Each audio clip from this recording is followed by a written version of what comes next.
Hi everybody, welcome to Mindset versus Motivation. I am your host, Truck Drive Carla. I'm sorry. That's my alias, y'all. How are you all doing today? So, on today's video, I'm going to go over an excerpt from a book named Maximum Achievement: Strategies and Skills That Will Unlock Your Hidden Powers to Succeed.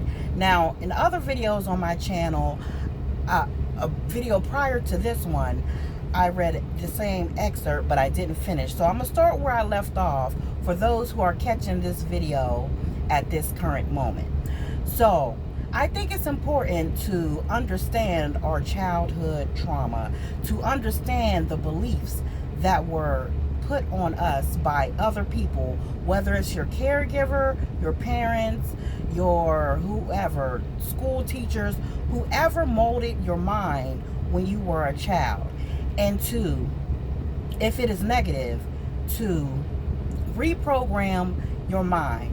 A lot of us are walking around, including ourselves, with the limiting self-beliefs because other people told us what we can do, how we can do it, talked negatively towards us, okay?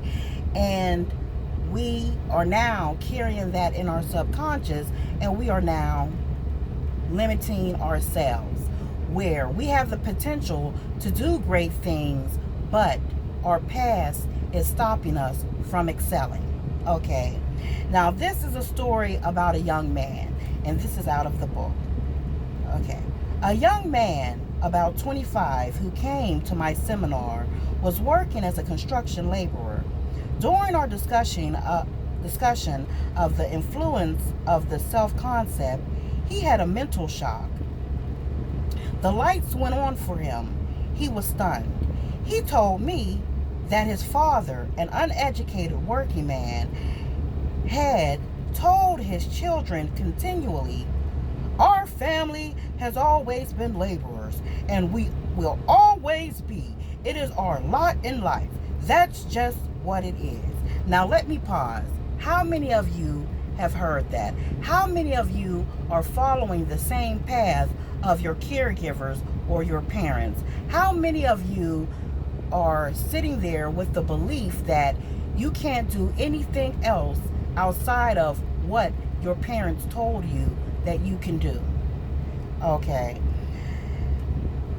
That's just the way it is. As he grew up hearing this, he accepted it as fact, a belief. And when he left school, he went to work as a laborer. Now, our beliefs, whatever we believe, is creating our reality. So if we believe we are only going to be a certain thing, then that is what it's going to be. If we believe that we will only work for the rest of our lives and not obtain our goals, then that is your belief, and that is what you will create in your life. In the seminar, he suddenly realized that he had bought his father's limited outlook of life without question. He swallowed his father's belief system whole. He looked at himself and the world the way his father had. Now, 7 years later, he was still working by the sweat of his brow. He had inadvertently allowed his father to shape his self-concept with regard to his work and his possibilities. He saw how his beliefs about himself had shaped his expectations and his attitude. He realized that he had continually attracted only laboring opportunities, and that his outer world, his relationships, and his lifestyle had all been determined by his beliefs. He decided at that moment that he didn't like being a laborer. He always felt he could do much more, but he had also felt trapped. Now, he experienced a new sense of freedom and control. He realized for the first time that his limitations were on the inside, not the outside. After the seminar, he quit his laboring job and got into sales. starting at the bottom. He did poorly at first, but he was determined. He read every book he could find on selling. He listened to every audio cassette program. He attended every sales seminar available in his area, and he even traveled to seminars in other cities. So what he was basically doing, he was reprogramming himself. He stopped believing that he was only limited to being a laborer. He wanted more for himself. So he just gave up the laboring gigs, stepped out on faith, and decided to program himself with the information he needed to excel in the sales area. He kept in touch. Within a year, he doubled his income. In 2 years, he was making 4 times as much.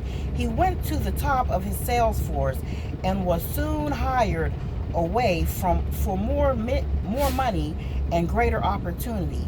Within 5 years, he was making more than $100,000 per year, had a beautiful home, a lovely wife, 2 children, and a exciting future lying before him. He was the master of his own destiny. See, he realized somehow he had gotten some new information, and he realized that he was the creator of his own reality. He realized just because his father was a laborer all of his life, and his father felt that he and his family would be laborers for the rest of his life, he chose to take a different path. See, a lot of us are walking in the same path of the people who we were influenced by as a child. We have bought into their belief system whole. We do not have the self-confidence that we should have, because in the back of our mind, the little voices are telling us, you're not worthy, you're not smart, you're not attractive enough. You've came from a bad area, a bad part of town. You have no education. See, these are the voices some of us are listening to, and we have to change our mindset in order to achieve our goal and go outside of the box and disregard all those negative self-talk, negative beliefs that we have about ourselves. The turning point for him, as it was for me, thousands and thousands of others, was learning how self-concept controlled his life and then deciding to change it. Everything followed from that. Not only do you have an overall self-concept, which is a general summary of your beliefs about yourself, but you also have a series of many self-concepts. These parts of our self-concepts control your performance and your behavior in each individual area of your life that you consider important. You have a self-concept for how much you weigh, for how much you eat, for how much you exercise, or for how fit you are. You have a self-concept for how you dress and how you appear to other people. You have a self-concept of yourself as a parent and as a child to your parents. You have a self-concept to how popular you are at work and among your friends. You have a self-concept for how well you play each sport, and even how well you play each part of each sport. A golfer may have a self-concept as a great driver and another self-concept as a poor putter, and that's the way he or she will play. If you are in sales, you have an overall self-concept for how good you are as a salesperson, which determines how well you do in sales. You also have an individual self-concept for how good you are at prospecting, identifying needs, presenting solutions, answering objections, and closing. In each of these areas, you will be relaxed and competent, and tense and unsure, depending upon how you think of yourself performing these tasks. You have a self-concept for how well organized and efficient you are in both your personal and work life, and you will always behave in the manner consistent with your self-concept. You cannot behave in a way that is different from your subconscious programming any more than a computer could decide to disregard its programming.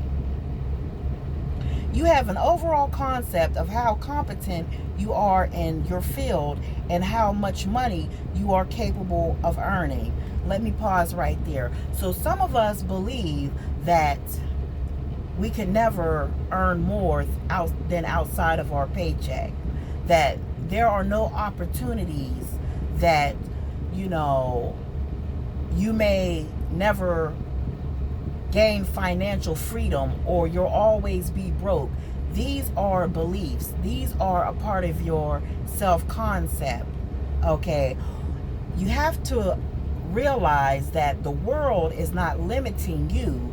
You are limiting yourself by your beliefs, by the beliefs that you have about yourself. The world does not have limited opportunities. You create your opportunities with your mindset. You have to have a positive mindset in order to see these doors begin to open for you, in order to have opportunities, in order to excel in your field. You will never excel or have opportunities if you continually believe that there are no opportunities. There are no opportunities for me. I am a woman. I am a certain gender. I am a certain race. These opportunities are not for me. They do not exist. And then in your life, that's what you're going to continuously experience, the lack of opportunities. Once you open your mind and say, you know what, if he can do it or she can do it, I can do it. I create my own opportunities. I create my own universe. I have changed my mindset. I will begin to think more positively. I will not allow people to knock me down. I will have self-confidence. I will not allow disrespect. Okay? You have to have self-confidence.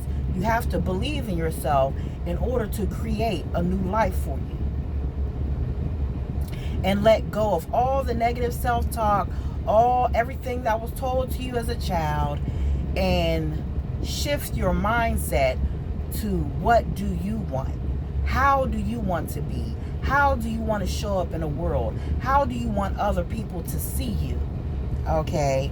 And that's just a small excerpt I pulled out of this book, and I hope it helped. So the first few videos on this channel I will focus on childhood and overcoming the beliefs you have about yourself and moving past what is expected of you. Okay? And just basically focusing on what you want.